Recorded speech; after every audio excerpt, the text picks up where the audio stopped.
Sees Tumbleton. He dares me to rain fire down on a seat that raised my banner. You, go with them! Does he mean to somehow win their support? My purpose is to restore the rightful line to the Iron Throne. It is the will of the gods. House of the Dragon Season 3 Episode 4 trailer just dropped, and it is packed with moments that are going to change everything for the rest of this war. Why did Ormund Hightower seize Tumbleton? On the surface it looks like a random move, just another town getting swallowed up by the Greens. But this is not random at all. Tumbleton sits close enough to King's Landing that it puts real pressure on Rhaenyra, and it is a fortified, defensible town, which means Ormund is not just taking land, he is taking hostages.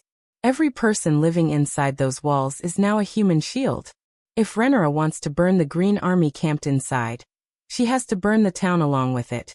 And that is exactly the trap Ormund wants her walking into. He knows she cannot afford to become the queen who slaughtered innocent people just to win a battle. And he is betting everything on that hesitation.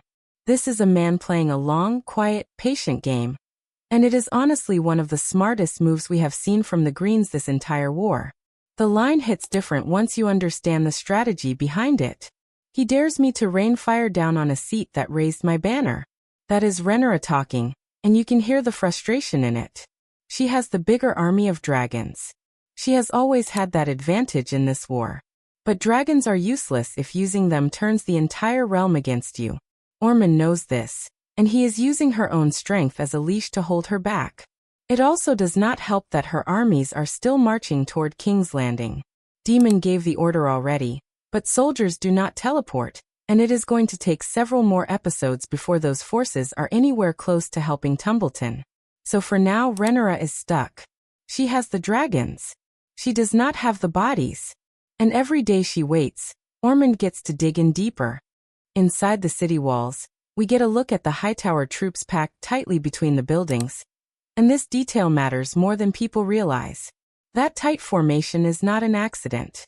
It is designed so that archers cannot pick them off easily from a distance, and it makes it almost impossible for a dragon to burn the soldiers without torching the civilians living right next to them. Every choice Ormund is making here is calculated to box Rhaenyra into a corner, where violence costs her more than patience does. Then the trailer throws in a detail that could blow this entire plan apart from the inside.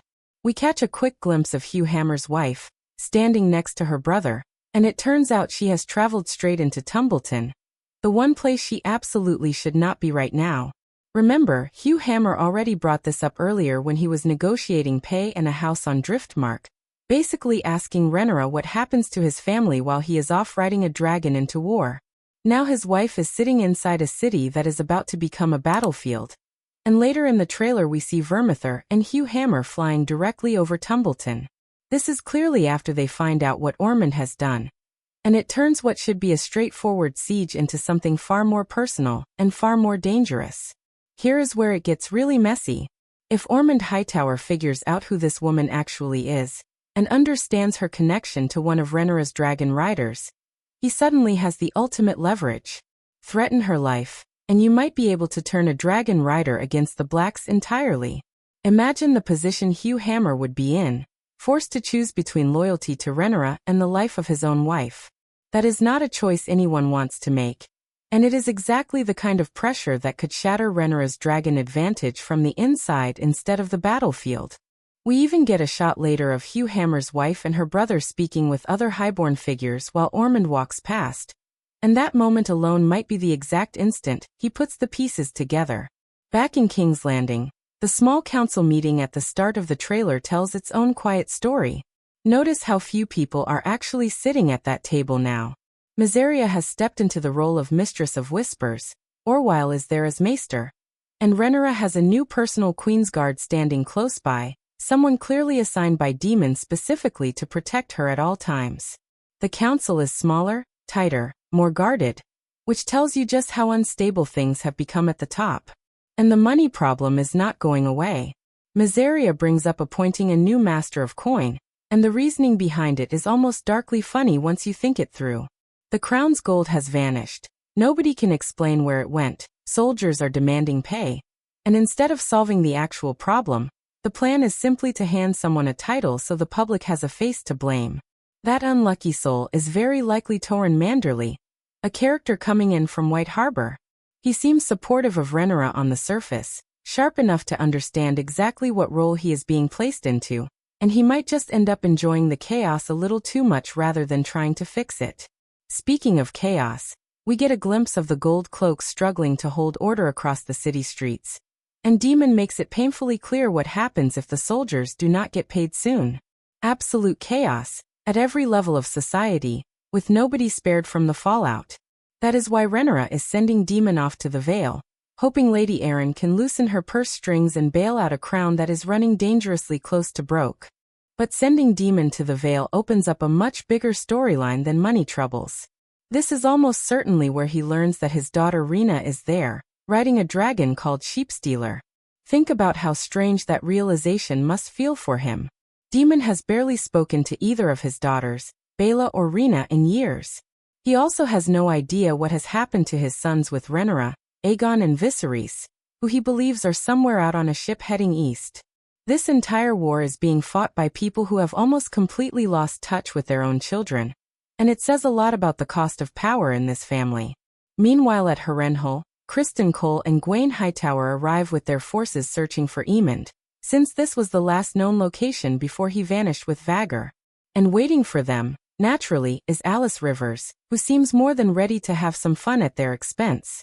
Something tells me these two commanders should be far more worried about what is walking around the halls of Harrenhal than they currently realize, because Alys Rivers is not someone you want playing games with your search party. She is also shown wearing a different outfit along with a pendant we have never seen before. And there is no clear explanation yet for what that pendant means or where it came from. As for Aemond himself, we get another look at him without his shirt on, resting in the same room where Daemon once slept in that unsettling weirwood bed. This is very likely where Alys Rivers has been keeping him hidden while he recovers from his injuries, and whatever she is doing to nurse him back to health. It clearly is not ordinary medicine. Back at Tumbleton, Ormund Hightower and Jon Roxton walk together talking about his mission to restore the rightful line to the Iron Throne. It sounds noble on paper, but look closer and it reveals something colder underneath. Ormund likely does not care whether that means placing Daemon or Aemond on the throne, as long as it is someone he can control. Daemon happens to be the one he holds influence over, which tells you his loyalty is not really about bloodlines or justice at all. It is about power staying in hands he can manage. It is almost the exact same mindset Otto Hightower had when he pushed Aegon onto the throne in the first place. Different Hightower, same instinct, just do what I tell you to do. There is also a strange, almost eerie detail buried inside all of this. The real Daemon is actually still at Tumbleton the entire time, while it was a fake version of him that was sent to the Red Keep instead. A lot of people have been asking why Daemon never had this imposter fly Tessarion, Daemon's dragon, over to the dragon pit for safekeeping, and the answer actually makes sense once you think about it from Daemon's side. He genuinely believed he was dealing with the real Daemon, and he never asked this fake version to do anything specific with the dragon, because nobody besides the dragon keepers could really control Tessarion anyway. If the imposter had actually tried to fly the dragon himself, Tessarion probably would have killed him instantly for not being the real rider. So Daemon simply assumed the dragon keepers would look after Tessarion, and eventually bring it somewhere safe, never realizing the real Daemon was still sitting inside enemy territory the entire time.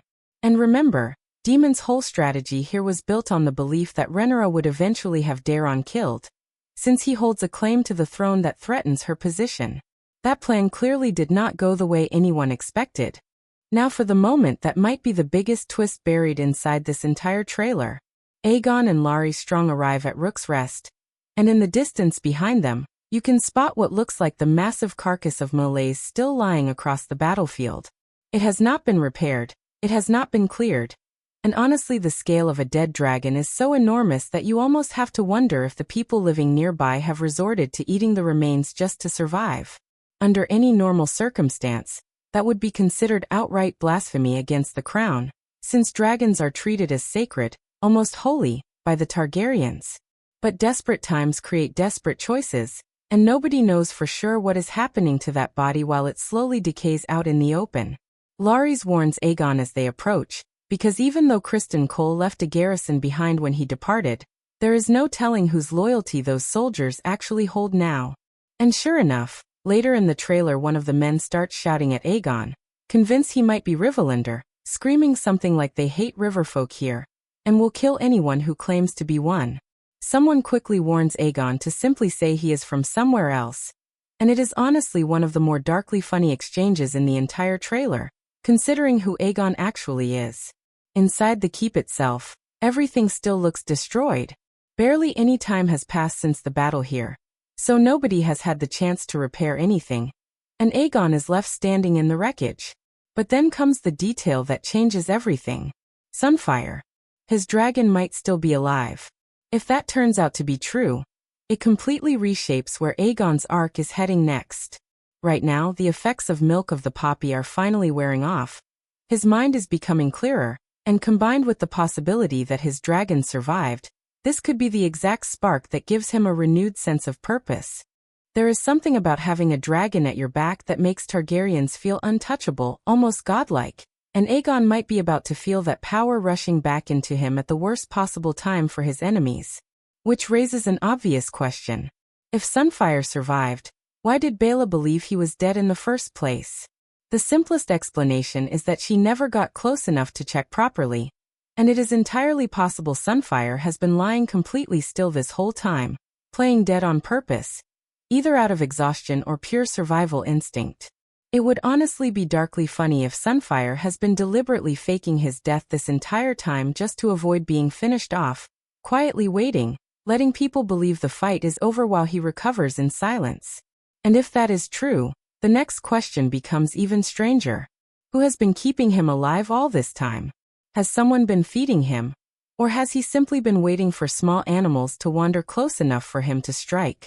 There is also a brief, almost throwaway shot of Ormund Hightower standing inside what looks like Lord Footle's own chambers, suggesting he has already claimed the ruler's private space as his own before Tumbleton has even fully fallen under his control.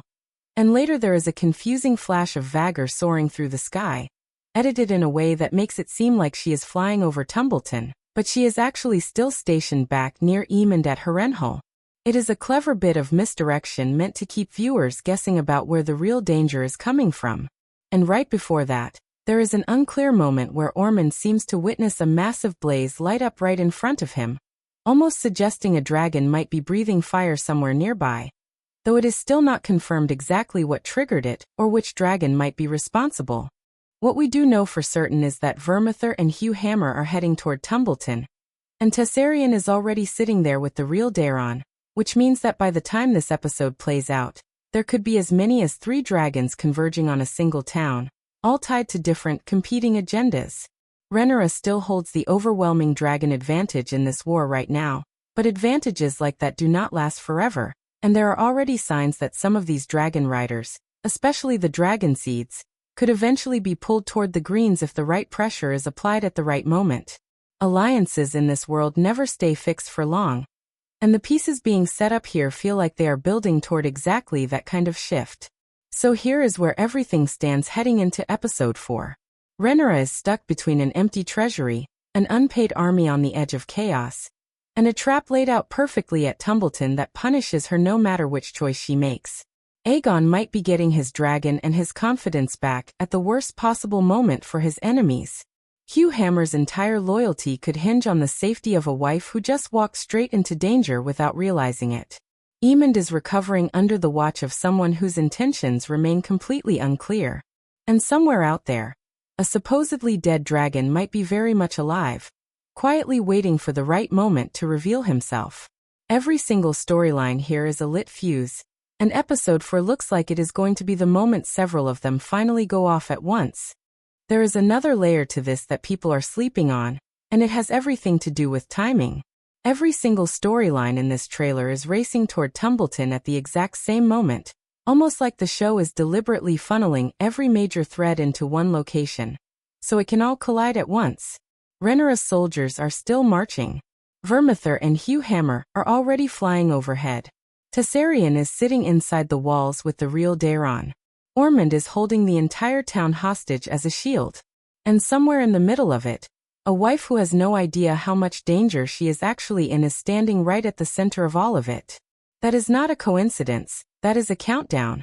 And it feels like the show is building toward a moment where none of these characters can avoid each other anymore. Think about what happens the second Ormund realizes exactly who Hugh Hammer's wife is.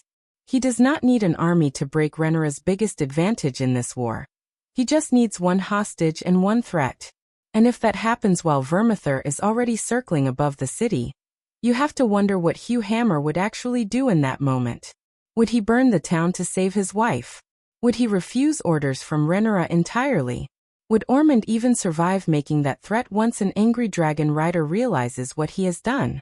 This is the kind of situation where one wrong move from either side could set off a slaughter nobody can walk back from. And that is exactly why this storyline feels so dangerous heading into the next episode. At the same time, back in King's Landing, the treasury crisis is not just a background detail. It is a ticking clock running underneath everything else. An unpaid army does not wait patiently while its queen sends her husband off to beg for coin in the Vale. Soldiers who do not get paid start asking harder questions. And eventually those questions turn into resentment. And resentment inside an army is exactly the kind of weakness an enemy can exploit from the outside. If Ormund or anyone else on the Green's side catches even a whisper of how unstable King's Landing has become financially, that is another crack they can push their fingers into. Rhaenyra is not just fighting a war on the battlefield right now. She is fighting to keep her own city from falling apart from the inside before the Greens even have to lift a finger. And then there is Sunfyre, sitting quietly in the background of everything, potentially alive, potentially waiting, and potentially about to change the entire balance of power the moment Aegon climbs back onto his dragon. If Rhaenyra's advantage really does start slipping as this war drags on, a healed and furious Aegon reunited with his dragon could be the single biggest turning point the Greens get in this entire conflict. Every thread here is connected, every character is one bad decision away from disaster. And episode 4 looks like it is going to be the moment where the show finally starts pulling these fuses tight enough to snap. Drop your own theories down in the comments, especially about that mysterious pendant Alys Rivers is wearing, because I have a feeling it means a lot more than it looks like. My full episode 4 breakdown goes up right after it airs, so turn on notifications for this channel so you do not miss it, and check out my other House of the Dragon videos linked right here. Thanks so much for watching, and I will see you in the next one.